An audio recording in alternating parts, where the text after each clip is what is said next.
had to follow the other dancers. It's so great to be here. My dad always used to tell us, if you die and you make it to heaven, and you have never been to the United States, God is going to send you back. And you have to understand, my dad is a Nigerian man, and he had visited the United States, and he believed in the possibility and the potential of America. So when I was 17, I came to the United States to go to college. Now, I did all those things with the image and the dream that I was going to live a really grand life. I went to college, got some degrees, got married, had the kids, and you have to understand our culture. I had a boy, I had a girl, you had to have both sexes. And I was like, I'm doing pretty good. At a particular time, I found myself in a corporate job. And on the outside, it looked like I was doing really good. But there was something missing. I was lacking this feeling of fulfillment. I felt I had checked all the boxes that I was told to check. I felt I had one leg in heaven because I was in the United States of America, and my daddy had said so. And I was thinking to myself what was missing. Now, I was working a corporate job, and the corporate job was literally sucking the life out of me. I didn't like my job.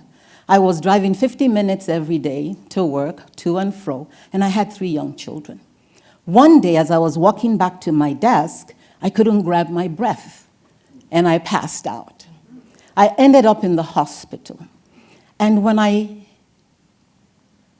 looked at myself, I was asking myself, how did it get here? The doctors told me I had thrown a blood clot, and that I was very fortunate to be alive. Now, while I was lying on the hospital bed, something heavy landed on my chest. It felt like heavy, heavy lead blankets. You know those X-ray blankets? Pretend they're blankets, full blankets. And it landed on my chest, and I was thinking, I'm suffocating. The next thing I know is I saw this light shoot out of my body. I was looking at myself from the right side, and I was still present on the bed. I was having an out-of-body experience. Now, you see, I've watched a lot of movies, and I was thinking, this happens in the movies. It doesn't happen to people like me.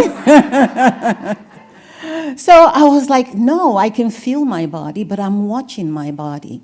The next instant, I found myself on top of this mountain. And on that mountain, I was this radiant, beautiful, powerful woman. And as I looked to my left and my right, I saw all these people. And as soon as the light hit them, they started to move. And in that instant, I got the word illumination.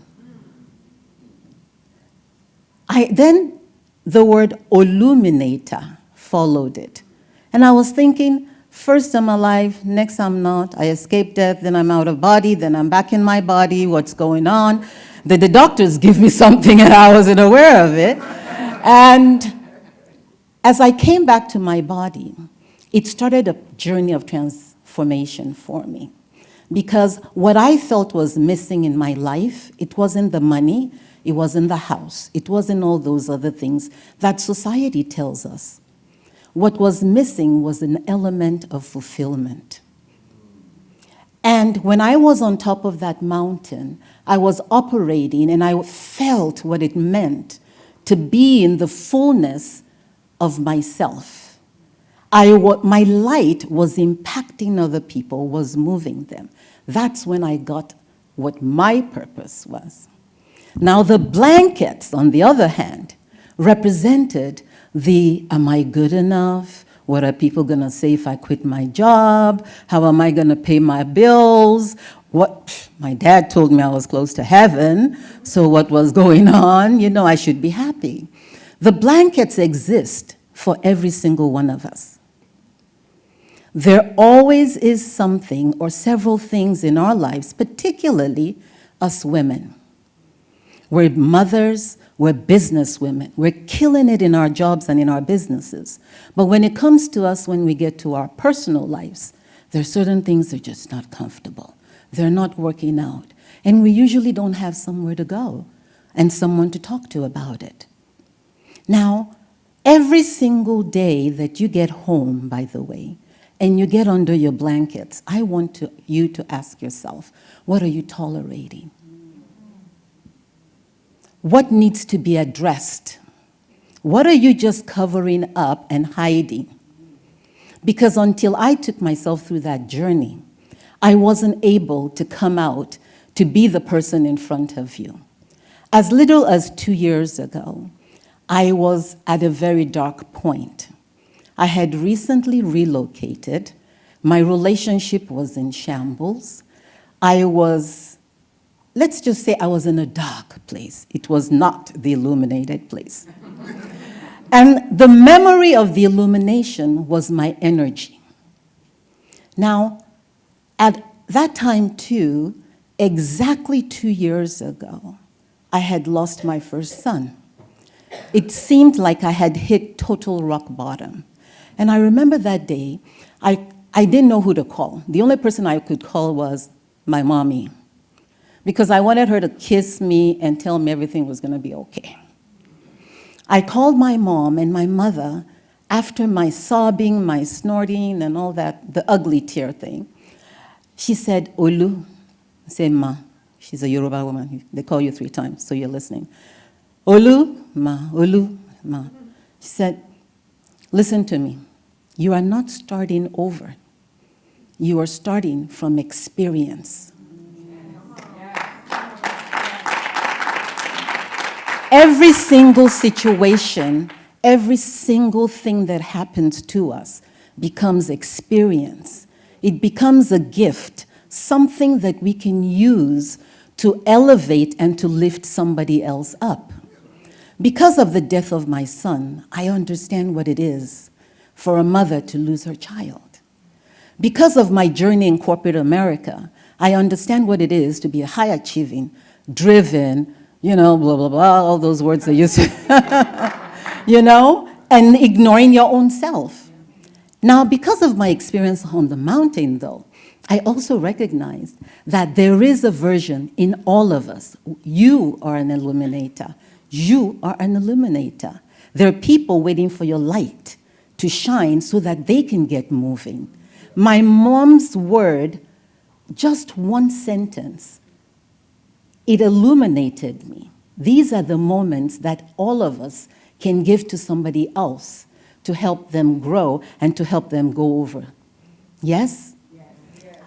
I want you to just say to yourself, I am an illuminator. I am an illuminator. Say that one more time. I am an illuminator. I am an illuminator. And I want you to mean it. I am an illuminator. I am Olu, the illuminator. I help other people, other women specifically, to find their mountaintop version so that that mountaintop version guides them through and navigates them through life difficulties. Now, if you need help and you're ready to get to that mountaintop, to develop yourself to get there, I'm the person you're supposed to call. I have developed a 3-step program. It's own, leverage, and unleash. And it is a powerful transformation program. You can find me on all social media platforms, Olu Adetutu. And I just welcome a discovery call or time with you. Sign up for one of my programs. Thank you so much for spending time with me today. Yes.